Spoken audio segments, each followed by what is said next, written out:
hoş geldin. Necəsiniz? Hoş gördük. Razı Sağ olsun. olun. Ben yaxşıyam. Allah razı olsun.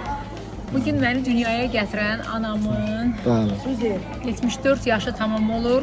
Allah uzun ömür 75 versin. yaşına keçir ve benim anam çok zəhmətkeş ve çok əziyyət çekmiş bir xanımdır ve bizim için bütün həyatını, canını qurban verib ve ben bir evlad olarak ömrümün sonuna qədər anama borçluyam. Anam benim en çətin məqamlarımda hər dəqiqə mənim yanımda olubdur və mənim bütün əziyyətlərimi çəkibdir. Bu günlərimdə bizim evladlarımızın əziyyətini çəkir və mən ata qayğısı görməmişəm və uşaqlıq vaxtından atamı mən görməmişəm.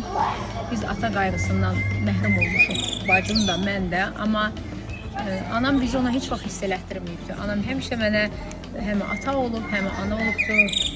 Anamsız bizim dünyamız yoxdur. Mən elə bilirəm ki, o olmasa biz nə bilim bir təsəvvür edə bilmirəm. Bu cümləni qura bilmirəm ümumiyyətcə, təsəvvür edə bilmirəm ki, yəni onsuz bizim həyatımız yəqin ki yoxdur yəni.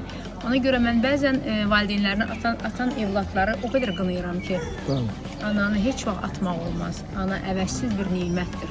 Onun qədrini bilmək lazımdır. Sağlığında anaya qiymət vermək lazımdır. Ataya, ümumiyyətcə valideynlərə qiymət vermək lazımdır. Və ana, səni çox sevirəm. Nə yaxşı sən varsan, nə yaxşı mənim anamsan. Yaxşı ki sən bizim anamız olmuşsan. Yaxşı ki sən məni dünyaya gətirmisən. Biz səni sevirik və arzu edirəm ki balaca nəvələrinin hamısının toyunu görəsən. İnşallah. Biz də təbrik edirik. Biz də təbrik edirik Rəxsan xanım, Ayda xalanı.